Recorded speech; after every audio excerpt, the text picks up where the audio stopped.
Welcome to episode 11 of the Magic Hour. It's a special episode today. I'll tell you why in a second, but joining me today is my co-host, Paul Bevan, the CEO and founder of Magic Valley. I'm Andrew Laslett, the head of research and development at Magic Valley. And our special guest today is Stephanie Michelson joining us. And she's the CEO and founder of Jellatech. And I'm going to get her in a minute to tell us a little bit about why we're talking to her and what Jellatech does. Paul, did you want to jump in there and ask Stephanie the first questions? Sure, Andrew. Thanks for the intro. And Stephanie, welcome. As Thank you. Andrew mentioned, you're the founder and CEO of the world's first cell-based collagen and gelatin company, Jellatech. Would you like to tell us a little bit about Jellatech? Absolutely. Well, thank you guys so much for having me. I'm excited to be here. So yeah, as you said, I'm the founder and CEO of Jellatech. We are a cell-based protein company, really, but the first protein that we're targeting is collagen and its derivative gelatin, which is currently mainly considered like a byproduct from the meat industry, but it's an extremely important protein. It has a absolute unlimited amount of applications, and so we're building the future, kind of the new way of making this very same protein that we love in a way that does not rely on any kind of animal input, that's more sustainable, more efficient, and a lot more ethical as well. Absolutely. How did you decide to start Jellatech? What made you want to come up with an alternative solution for collagen and gelatin? That's a great question. So, my background is in biotechnology, and so I've always been, very passionate about kind of re-engineering or using biology to kind of improve, lives or improve the planet. And so, I was working for a biotech startup before starting Jellatech, and that's kind of how I got introduced to the whole space of alternative proteins. So I was learning about, lab-grown meat and all this stuff, and I was absolutely fascinated. And then I kind of thought about, you know, what's going to happen. Instead of thinking about how do we kind of replace animals, instead I thought of like, what if there were no kind of animal agriculture? What are some things that we're definitely going to be missing? And that's kind of how I kind of narrowed in on these kind of functional ingredients, functional proteins that have kind of unique functionalities that we might overlook sometimes. But if they were missing, I think we would definitely also miss them a whole lot. So that's kind of like how I got my entryway. And so collagen and its derivative gelatin are used in, like I said, so many applications, whether that's for food and beverage, personal care, biomedical applications. And it's something where you really cannot find a kind of replacement that is not from animals or humans, really. So I wanted to be able to kind of fulfill that next kind of missing piece in the kind of building the future that does not rely on any animal input, kind of alongside the cell-based meat companies and the fermentation companies and plant-based companies, but really focus on those specific proteins that are just too complex to kind of be produced in other organisms. So that's what got me started. And we have successfully developed multiple species or multiple types of collagen now, which is really exciting. Um, but that's kind of really how I got started. And then looking forward, we're also looking into kind of other complex proteins as well that we want to be able to produce too in the same way. Amazing. And would you be a B2B business supplying other businesses or direct to consumer?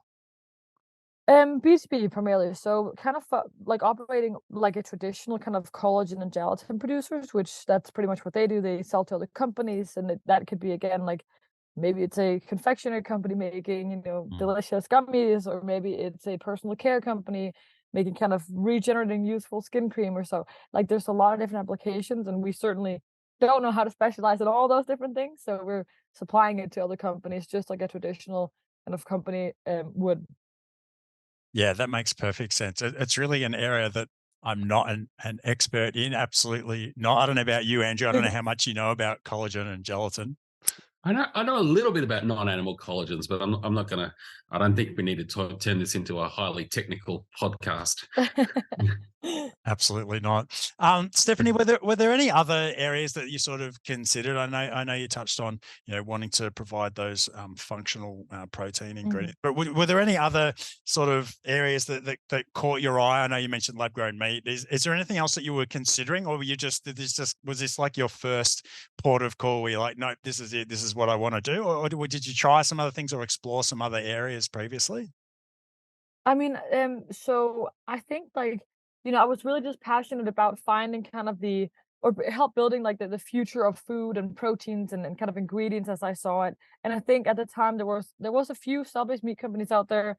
And so I felt like that wasn't really my space. Instead, I was looking at like the specific proteins, like what is it that gives that functionality that we like, why are we so reliant still on these ingredients, these molecules and proteins.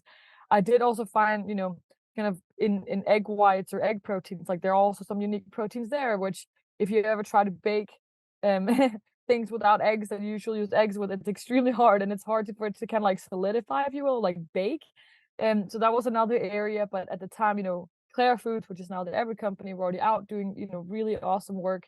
So I kind of looked into, okay, well, what are some other kind of really unique proteins that have these kind of unique functionalities that we just cannot find a solution for? And that's kind of where I just landed on collagen and gelatin. I was like, okay, no one has kind of cracked this problem yet. So if we better get going, get started on it. So that's kind of, so pretty much I think I was looking for opportunities, and then it just kind of came to me that like collagen, after some research, I was like, this one hasn't been cracked yet. So I'm gonna attempt it. Amazing, amazing. What's your background? Like, how did you come to the space, the biotech space, or the scientific or food space? So, I'm originally from Denmark, grew up in Sweden, spent some years in the California Bay Area, and then I actually went back to Denmark to do my undergrad and graduate degree. So my background is in biotechnology. I fell in love with biotech, I think, during my, um, during my early college years in the US, and I absolutely fell in love. I was like, this is amazing. Like, you can engineer life, you can engineer biology. Like, that really unlocks all possibilities, right? And then I had a kind of this fellowship program where I was interning at a few different startups. One of them was actually Wild Earth, which is the kind of biotech, plant-based dog food or pet food company. And so that's where kind of I got the whole biotech meets food and beverage space, and like this future food um whole movement. And I was like, oh my God, this is amazing, because for the first time for me, biotech wasn't kind of dry, boring, too technical for people to understand. Because when you talk about lab grown meat or something, we all eat, like it's more relatable, and it's like a sexy hot topic, and people were like excited about science suddenly and talking about it. So I think I loved that part, and obviously loved as well the positive impact that it can have on the planet and on animals and humans. So that's kind of like how I got into it. So totally, I guess, kind of almost by accident that I happened to land in a kind of future food space. But obviously with Jellatech now, we're also looking kind of beyond food as well. But that's how I got to it. Amazing. And have you always sort of Mm. had a leaning towards science? Is that always something you've been interested in, like even as a kid and growing up and that sort of thing? Funny enough, it was like the few topics that I hated the most. Like when I was really, really young, I was like, I hated chemistry, hated biology and physics. I was like, I don't know what I'm gonna be when I grow up, but it's not one of these things, that's for sure. I'm not going into the sciences. Um, and then it was actually during my, as I said, kind of I did a few years of community college in the US, like 2 years to prepare to transfer into a 4-year university, and that's where I took anthropology, because it was part of like the class I'd take, and I learned about DNA and genetics, and that's the moment I was like, Mm. okay, wait, this is actually super cool. And then unfortunately, or obviously, or a good thing, I guess, you have to take all the biology, the physics, and the chemistry. So I didn't escape it, and now I'm super happy that I kind of went that route and actually found something that I really really enjoyed doing. Yeah, that's really interesting how your aptitude for something or interest in something develops over time, particularly when it goes from, I think, being theoretical to being something, Yeah, practical and tangible, and you can see the results and outcome. And then you yeah. develop that love for it. Yeah, that's really interesting. Yeah, Ha- Sorry, Paul. I was just going to jump in and say it's really interesting at what time in your life your calling becomes obvious. I was a little different to you in high school, Stephanie. That I thought biology wasn't sciencey enough. I was doing chemistry and physics and lots of maths, and so I didn't even study biology at all until I went to university. And it really took a longer time to come around to, oh wow, biology is actually super cool. So anyway, it's different but similar. Yeah, and I think also like the teachers, the people, and like everything also matters. So I think, and the timing, right, and how were these topics introduced? Because when I was really young, it was too dry for me, and I was like, this is too difficult, too dry. And then later, it was like, wait, this is super sick. Look at what you can do with all these things and all this knowledge. So I think it's it's funny. What about you, Paul? What did you have any like callings or awakenings now that we're talking? Well, I'm the odd one out here that doesn't have a science background, so I don't know anything about any of those topics, biology, chemistry, any of it. It's been a steep learning curve over the past 4 years, I suppose, of trying to pick up all of those intricacies. So no, I'm definitely the odd one out here. But now we're all building the future. So, here we are. We all landed in this together somehow. It's awesome. Absolutely. Well, I mean, I think, everyone comes to the space from very different backgrounds, particularly when we're talking, about cellular agriculture. And it actually sort of leads me to the next question I wanted to ask you, which was around the business side of things and entrepreneurship. Had you always wanted to have your own business? Is that something that, was very clear to you? I think so. I mean, I definitely, like, I've always been very entrepreneurial kind of minded and always have been kind of looking for opportunities and always admired, the people that were kind of out there realizing and building and taking ideas and turning them into, just as you said, like realizing them, and suddenly you have a product or you're building something, you have cells growing in the lab, right? Like, I think that takes so much courage and, sure, maybe a little bit of luck and timing, but skill and everything. But I think that's something that I've always been super, how do you say, like, impressed by and super inspired by. So um definitely always. And I even remember like being a kid growing up in Sweden, like going door to door selling little bracelets that me and my friend made. It's just like, I think even then it was like trying to be a little entrepreneurial. Obviously now it's very different. But I think, definitely I've always wanted to build something myself, and it also had to have some kind of positive impact for sure. You've been hustling for a long time then. I can tell you the bracelets did not go well. They were not they weren't selling.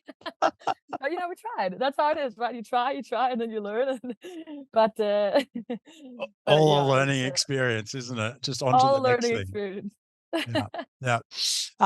Just around, just going back to Jellatech, what are you currently sort of working on at the moment? Where are you up to? Sort of what's coming up next for you at Jellatech?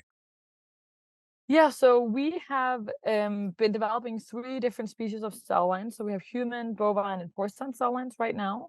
And we have successfully made collagen from all these different species. We've had a few kind of announcements as well over the last year and a half, 2 years or so, kind of announcing and then showing that we are making what we call bioidentical collagen. So meaning that you cannot tell the difference between our collagen that we made from, like, our bovine cells to that derived from an actual cow. And same thing with the human. So it's a very, very same protein, which is amazing. Obviously, instead of taking it again from animals, we actually grew it in the lab, right? Like under sterile conditions using our cell line. So that's super exciting. Now we are stepping into kind of like the scale up phase. So we have been scaling up. We've been around now for 3 years, and we've been scaling up kind of bit by bit. But now we're taking the big jump kind of into larger bioreactors and actually scaling up, and ideally kind of getting another kind of 1000x scale from where we're at right now to where we'll kind of be here in the next in the next phase of the company. So that's super exciting. And then we'll be looking into kind of expanding into other proteins as well, using our same cells and our same technologies, and just really kind of focusing on all those complex, hard to get proteins that you cannot find in microbes or in plants. Something that's the proteins that are uniquely found in animals and humans, but ones that are useful and something that we do rely on and need. So that's kind of like the next steps. And then obviously building out the team too, and scaling up It's going to be very exciting. But yeah, that's next. Absolutely. Sounds like very similar challenges or goals for everyone within cellular agriculture around, you know, that Yeah. scaling up process and bringing products to market. Do you want to tell us a little bit about first initially where Jellatech is based, and any sort of regulations and around production and bringing a product to market? Sure. So I mean, so we're based in Raleigh, North Carolina, which is a very nice place to be. It's called the Research Triangle Park. There's a lot of really great talent. There's a lot of know-how, and it's just beautiful and convenient too. And in terms of regulatory, so because we're kind of like almost like an in between of like a fermentation company and a cell-based company. And I say that because, you know, yes, we are using animal human cells to grow, and you know that's what we're using in the lab, but the cells are not the product, right? So we're actually getting the cells to make a protein, which is secreted outside the cells. So that's kind of similar to what a fermentation company would do, right? Like they want proteins. So it's almost like we're kind of in between.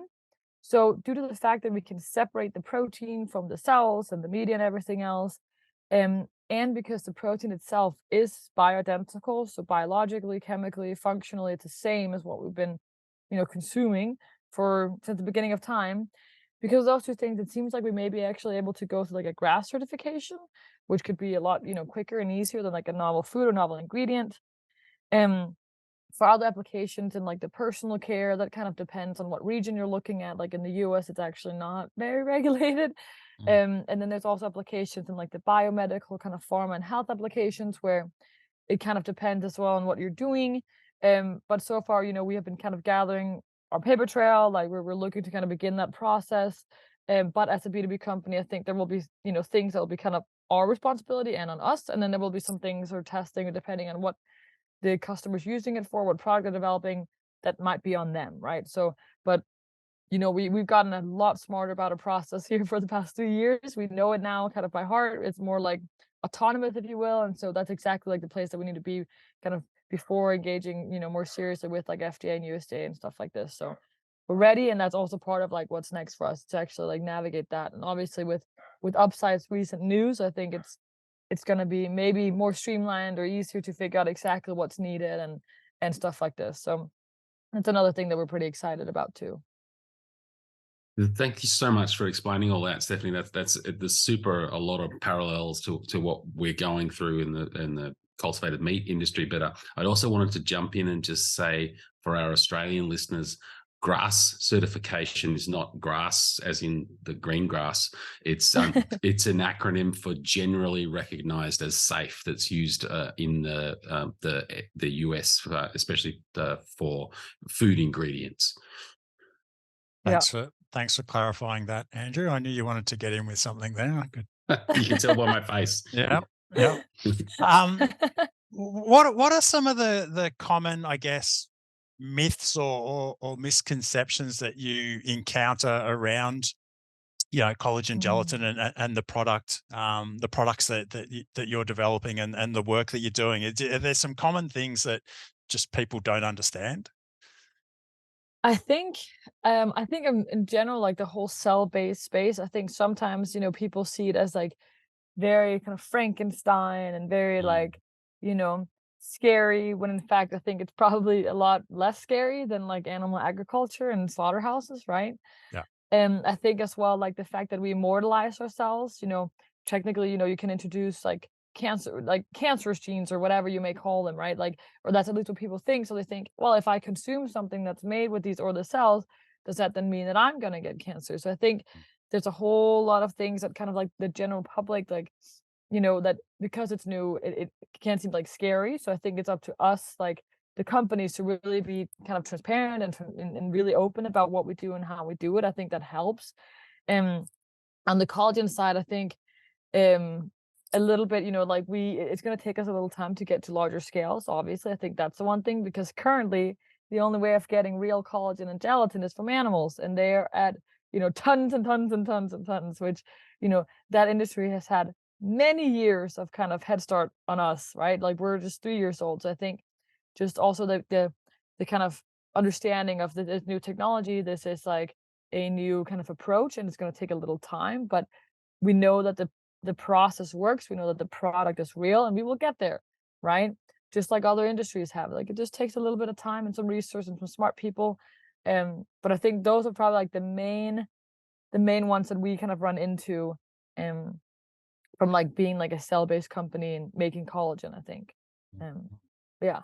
Interesting. Have you had any conversations with companies in the industry that are using the traditional means of obtaining those products? Have you had any like conversations with them, pushback, feedback, potential collaborations, or like what does that landscape look like? Yes, 100%. So we've had a ton of, ton of excitement, ton of interest, and from a lot of different companies. We've had kind of traditional collagen gelatin producers, so the ones that you would almost consider like our competitors, right? Like the Mm, ones that make collagen and gelatin kind of the current way, if you will. mm, We also have had a bunch of companies in different applications like food and beverage, personal care, kind of biomedical, pharma, um, companies that are looking to, have an animal-free kind of alternative to collagen. So like they're using collagen and or gelatin, and like if they are able to use an animal-free version, that could be potentially lower regulatory for them, or be kind of more sustainable, or just be beneficial for them.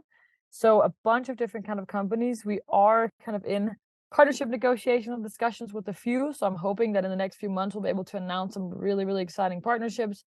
Um, but we're kind of initially focusing and targeting on, kind of lower volume, higher premium applications, because simply at the stage that the company's at today, so we know that we can kind of successfully deliver what they're looking for. And then as we scale, we can kind of expand into broader and more applications. But definitely we have a lot of excitement. I don't think, and we have also sent out samples in which we've gotten kind of confirmation that the protein is bioidentical. Like it's exactly the same. It's what they need. It functions the same way. So that's huge and that's exciting. So I'm hoping to be able to announce more exciting news here in like the next few months, but I can't say anything yet. That's awesome, Stephanie. I obviously don't know your process, but I'm just sitting here imagining that compared to the traditional way of making collagen or gelatin, there's a lot of similarities, because you both got to do the purification at the end. But Yeah. comparing cell-based to whole animal based, there's going to be a lot less waste for the cell Yeah. based, and it's going to be a lot more efficient process in the long run, once you have scalability there in terms of the bioreactors and the numbers of cells, is my thinking. That's exactly what we're thinking too. If you Mm, think about it, right? Like currently the way that you make it is, so it's kind of byproduct from the meat industry. So, you have mm, farms and herds, and obviously they get shipped to a slaughterhouse, then they get slaughtered. Then you ship some things to the meat processing kind of plant where, that gets produced. And then kind of all the things that we don't want to eat, like tendons, like bones, hooves, stuff like this, that then gets shipped to a collagen and gelatin kind of mhm. manufacturer. Or it could be that they separate kind of skin from other things depending on which collagen that they're looking for. But and then you go through like this really extensive process of kind of breaking down. So you have high Mm, temperatures, you have high or low pH, stuff like this, to really kind of break it up. Because it's tissue. It's like, sturdy tissue, right?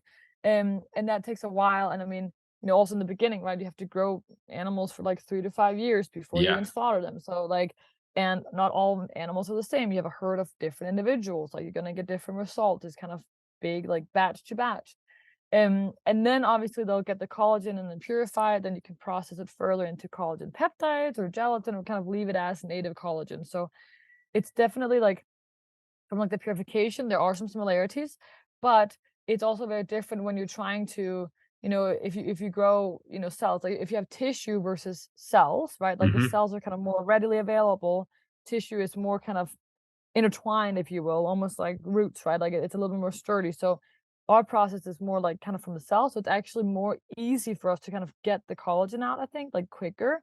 We need less time, we need less kind of, like all these high concentrations and stuff like this. So I definitely think that it is going to be a lot more sustainable, a lot more efficient, and obviously a lot safer as well when we get to larger scales, when we get to comparable kind of scale. Definitely, like there's no way. And I'm sure there's a lot of kind of waste product as well with the traditional way, like you said, and just knowing like they have to remove fat and they have to remove blood. We don't even have to do that. We don't have that in our cell culture, Yeah. right? Like we only grow what we need and like we only isolate the protein that we need. So definitely I think that in the future we're going to see a lot more kind of cell manufacturing, both from lab grown meats, proteins, ingredients, and stuff like this. Like I think, and fermentation in plants too, obviously. I think the way that we're going to be producing these ingredients and proteins in the future going to look a lot different than what it looks like today. Yeah, it totally makes sense to me, Stephanie. It's exciting. It really is. Thank you. Are there any major hurdles or obstacles that you see in terms of, you know, adoption of cell-based products in general? Do you think it's just really you know, an education piece for the consumer, whether that's, you know, B2B or B2C, or is there something else that you see as the biggest hurdle? I honestly think that it's a quite matter of time. Like I really think so, right? I think like if you at the end of the day, if you lay out kind of all the facts and if you could show kind of side by side how you make like a cell-based, steak or whatever versus like an actual steak, like I think there's no way people wouldn't choose like the cell culture, cell manufacture way. So I think the adoption, I think when regulatory agencies, approve it in more countries and everything like this, and we can kind of show a track record that it's, safe and whatever, and we can show consumers like this is actually what it looks like. And when it can become more available where everyone can try to get a taste and like explore it, I think there's no way that it's not going to be kind of adopted. And obviously like the companies as well, we all need to get to scale, right, to be able to do that. But I think it's not about, obviously pushing your own kind of agenda and opinions on it. It's more like opening up, being transparent, kind of being very upfront about what the challenges are and how you're doing it, what's happening. And then I think consumers will follow. And they will have to, right? So I think it's a matter of time. Hopefully, that's definitely my thoughts as well. It really just does become the obvious option, you know, regardless of Yeah. what the end product is. Yeah, I couldn't agree more. Awesome. Now, what about your experience as a founder? How have you found the experience, and what are some pieces of advice or that you would give to aspiring founders or current founders, or some of the most important lessons that you've learned as a founder? Oof. I will definitely say that the founder journey has been the most kind of biggest learning experience that I've ever kind of gone through. I'm 3 years in now, and if I look back at kind of like what I knew at the beginning versus what I know now, I'm like, oh my gosh, I was so clueless. But at the same time, I think the most important thing to have is really like grit, right? Like you have to keep going and you have to keep pushing, and like you're gonna get knocked down. It's about like getting back up, keep going. And if you find a way or something that doesn't work, find another way of how it works. I think I think that's something that, we've been good at, and keep moving, and also like going step by step, like from the science side of things. Um I think another thing I would have liked to be better at would probably be to like celebrate all the small wins, because Mm. definitely being a founder and being a startup company, I mean, you go through ups and downs, right? And sometimes the ups are really high, sometimes the downs are really low. And so I think it's worth that when something goes right, maybe, you get a little small investment, or maybe something in the lab goes right, whatever it may be. Take a little moment, like take a little longer moment and like actually celebrate that, acknowledge that and be proud of that, because these small kind of wins are gonna help get you through the tough periods too. And when you remind yourself of them, I think that's gonna make it a lot easier. And then I mean, there's so many learnings, right? But I also think sometimes I'm like, you get a little bit of like imposter syndrome. You're like, do I really know? Am I really the right person to be doing this? Like, can I do this? And you doubt yourself. That you just gotta, shut that voice up and be like, no, because you are, and you are the one doing it, and that's what matters. The fact that you're doing it, whether you're, have the right background, you have this or that, like you're doing it, right? Like, and you have people that believe in you, you have people that are invested in what you're building, you have a whole planet that's waiting for you to succeed. So like you just gotta shut that up and just keep going. So I think those are maybe just some things that come to mind kind of, but obviously there's so much, and it's an incredible journey, and it's so you learn so much about yourself, about how to build, about people, all kinds of things. But it is tough. It's not for everyone. I can definitely echo all of those sentiments, and yes, couldn't agree more. I think celebrating the small wins is probably something we need to get a little bit better at as well. And I think it's super important because, you know, as you said, there's so many ups and downs. Some of those smaller wins tend to get lost in the larger Yeah. downs, and you forget how much progress you've actually made. So that's definitely one piece of advice I'll be taking on board. Is there anything else that I know you mentioned, you know, grit, and I think resilience is super important. Is there anything or any tips that you might have for our listeners around, you know, maintaining, you know, motivation or the discipline of, you know, getting up and doing the things that you need to do, you know, when things aren't going well? Is there anything Yeah. that you do that, you know, keeps you going? Mm, I think that, I think it's worth remembering that at the end of the day, you are human, and that you're doing everything. If you're doing everything that you can, there you can't do anything more, right? Like, you can't force things to happen. Or if you're raising money, you can't force an investor to invest in you. All you can do is do your best, and that's it. So I think that's the first thing that you always need to be mindful of. Now, if you're going through a tough period where you kind of like nothing's really moving and it feels like you're not going anywhere, or like at least not as much as you want to, and you're just starting to kind of feel a little bit demotivated, I think it's okay to take kind of one day for yourself maybe, and really kind Mm, of like do something completely different. Like, I really enjoy, like, whenever I fly for whatever reason, when I don't have any Wi-Fi, I don't do anything, like that's a Mhm. moment where I usually sit down and just reflect on everything. And that makes me kind of like, you kind of in your own mind, like, think about all these things, process it all, like get a little bit of like bigger picture view on things, take a step back, and then you'll kind of find like that pretty easy, like the next day or something, like sleep on it, you'll be like, all right, you're ready to go. And kind of like, just if you're going through a tough period, like take one day for yourself, just take a step back, think about things from a broader perspective, really think about what you want, how far you've come, what you're doing, and thinking about, your team that you have behind you, all these people that are here believing in you, I think, and then you're like, all right, and then you figure out what's next steps, like one thing at a time. Like, you can't have all the answers in one go. I think as well, like, it sometimes feels a little bit like being a founder, like you're in this really dense, like, the woods or like a forest where you're like, I cannot see which way is out. It's like, okay, but can you at least see like the next step that you're gonna take? Like, what, you can see one step ahead of you, and then you just keep taking one step at a time, and then suddenly you'll probably find that you found your way out, but it's like, it's hard, but I think taking a little time to kind of think bigger picture, and then being like, okay, one thing at a time. What's the one thing I can do tomorrow to kind of move things a little bit forward? And then the next day, and then suddenly you're gonna just keep pushing. So I think that helps me, and flying as well, just like zoning, like no Wi-Fi, no nothing. I'm forced to think and be with my own thoughts. I think that really helps. I think that's really great advice because Mm. you know, obviously, being a founder, it's 24/7. You know, there's Mm. always something to do. The to-do list is never ending, and Yeah. it can often, as you mentioned, it can often become overwhelming. You know, of knowing Yeah. what to do next. And I think, you know, your advice of, you know, breaking it down, you know, task by task, you know, just focus on one thing at a time, but Mhm.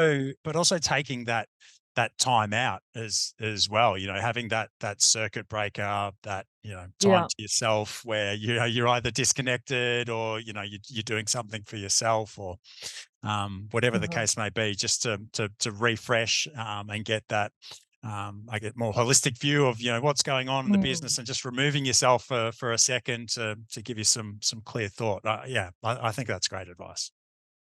Yeah. Yeah. It helps for me.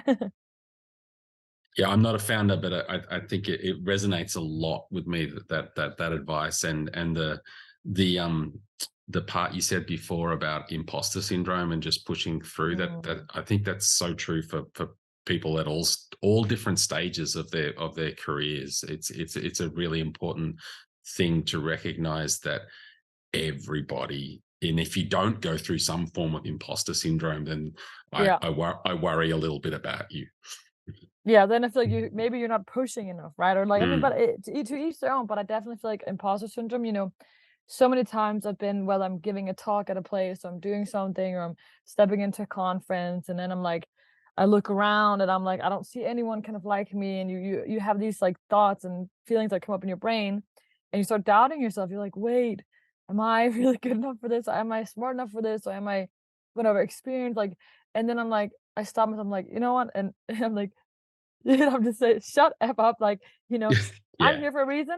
I'm here. I'm here. That's all that matters. I'm the one that's here. I'm the one that's doing it. So I'm just gonna freaking do it, get it on with, and you know, just keep moving. But it is something to prepare yourself for, I think, for sure, like this imposter syndrome. Like it's tough, but you just gotta like, no, but I'm the one doing it. So I guess I do know what I'm talking about. I guess I am good enough.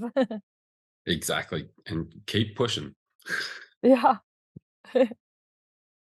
What about other founders? Do you chat to other founders? Do you have a strong network of other founders or mentors that you also lean on? Both for sure. I think having other founders is, or ex-founders or whatever, like it's super helpful.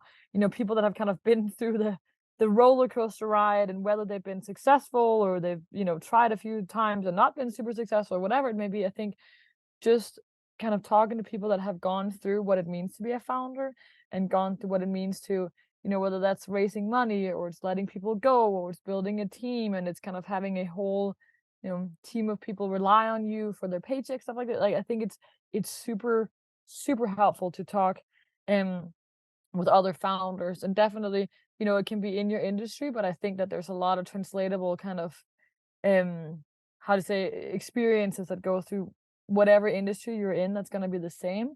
But also it's nice sometimes to talk to obviously other founders that are in your space. Maybe they can make introductions to, people that can help you on your journey, or investors, stuff like this. But I definitely think that having like people that have been through the same or similar journey is super, super helpful for like a little reality check when you're going through the tough trenches yourself. You're like, wait a minute, is this really happening? Is this right? Am I doing the wrong thing? What about this? And then you can just have a little check-in. It's super, super helpful. Yeah, I couldn't agree more with that. I'm really big on mentors and advisors, and being able to chat to other people that can um, actually relate to what you're going through, because Mm, they've been through it before themselves. They're not just giving you, theoretical advice that they read in a yeah. textbook or whatever, but real world practical experience is yeah, unbelievably beneficial. And most of the time, it's only other founders that are able to give you Yep. that share that real world experience with you, which is the perfect segue into my next set of questions, which is around your role as an advisor to Magic Valley. So you Woo! you were and are our first advisor that we brought on at Magic Valley. And I know you referenced earlier Wild Earth, and Ryan at Wild Earth was actually who introduced us. So look, Ryan's obviously very well known throughout the industry, and has got a really large network himself. Ryan Bethencourt, I should say, just so everyone knows who Mm. I'm talking about. But how have you enjoyed, I guess, that advisory role? Do you have a formal roles with any other companies, or informal roles? Obviously, there's probably an opportune time to mention that your family also has another business within the space that you might want to touch on as well. Yeah.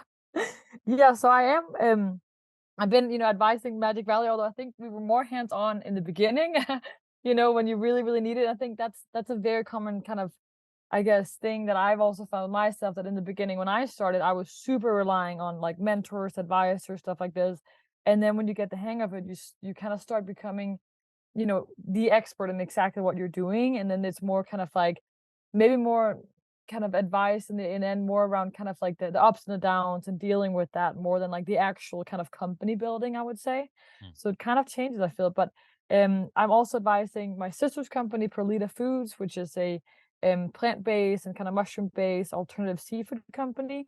They have a few different products, and it's, super delicious, and very kind of allergy friendly, if you will. So if you are allergic to anything like that, they make it very, very kind of allergy friendly and really delicious, and vegan, obviously. Um, but I think yeah, having mentors, advisors, like you said, fellow founders, whatever it may be, I think around you, super helpful. I think as well it's important that that you yourself are kind of available as a founder to other founders. Like that's another thing that I try to like do as well, whether it's a formal advisory role, if someone just needs to chat or checking in on your founder friends. I think here and there it's important because it is a tough journey. I think as well to try and it's also important to try and inspire like the next kind of generation founders too. So, if you have students reaching out or something like this, I think I usually also take like 30 minutes or something like this just to chat with them and stuff like that. But I think, yeah, like I said, advisory roles is something that you can kind of start doing early on when you become, when you as a founder become more, even like when you a little bit further in the journey, you have already learned so much that it can be really helpful to other founders, right?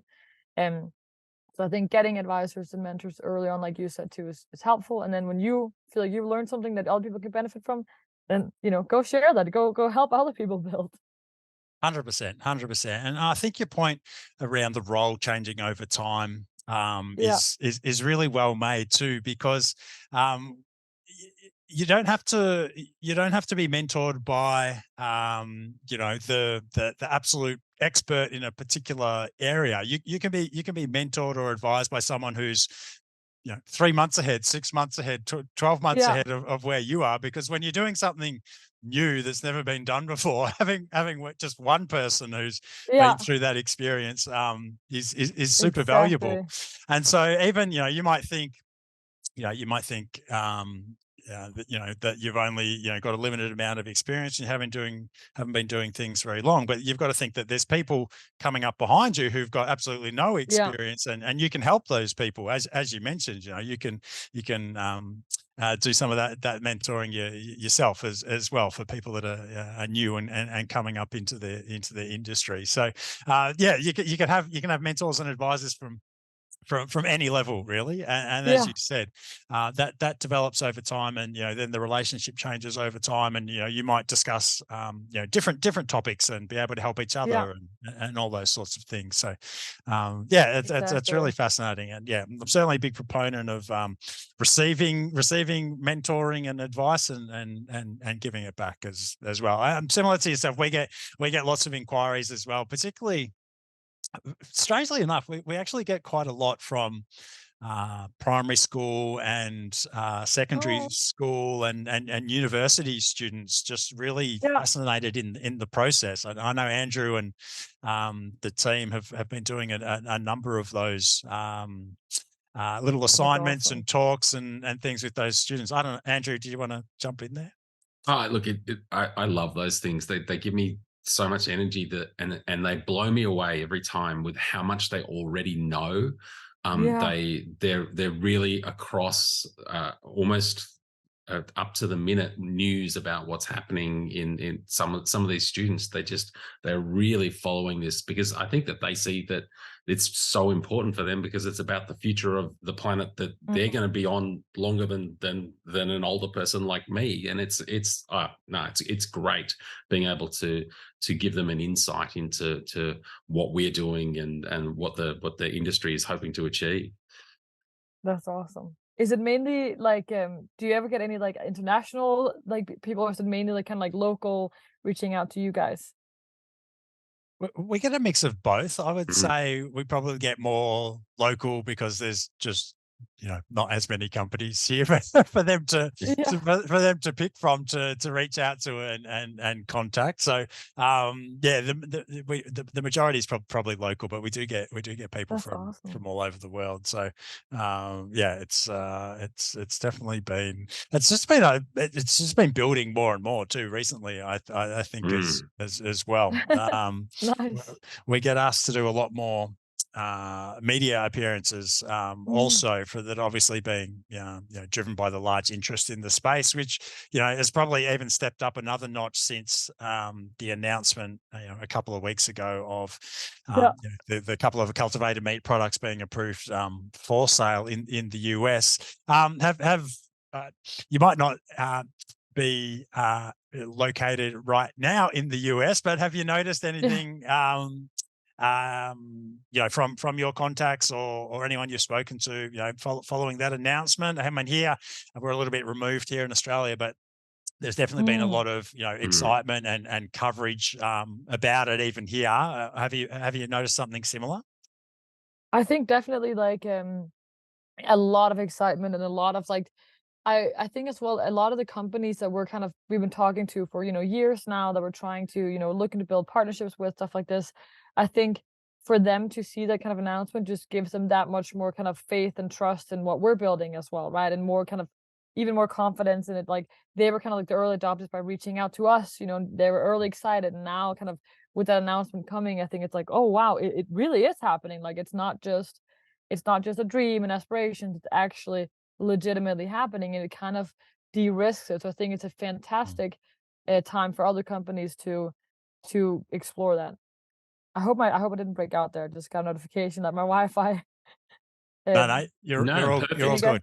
Okay, Yeah, no, all good. Yeah. perfect. Okay, No, never I mean, mind then. But yeah, I think a lot of excitement and a lot of de-risk kind of for companies to work with. So I think it's a fantastic time, like I said, for cell-based companies to really push hard on that and then try to build and commercialize. yeah, absolutely. Couldn't agree more. I think it really just legitimizes everything, as you said, and Mm. and de-risks things for people that have been hearing for years and years and years about this, magical cultivated meat coming. Like, when is it Magical, coming? I Is it love it. ever coming? And now it's here, and now people in the US can go and purchase it and taste it and smell it, Yeah. and it just makes everything, as you said, real. I've actually never tried any cell-based meat yet, so I'm very excited to whenever. I mean, I'm sure it's not gonna just be in Safeway or in the Harris Teeter grocery stores tomorrow, but I'm like, I want to try it. I have other friends or investors that have tried it. I'm like, I want to try it. Like I haven't tried it Well, yet. if you come and visit us in Melbourne, we can definitely serve you up some. I would love that. we can definitely hook you up. Definitely, you'll have to come down and visit. I would love to. I have never been that far actually away, so I would really like to do that. Add it to the to-do list.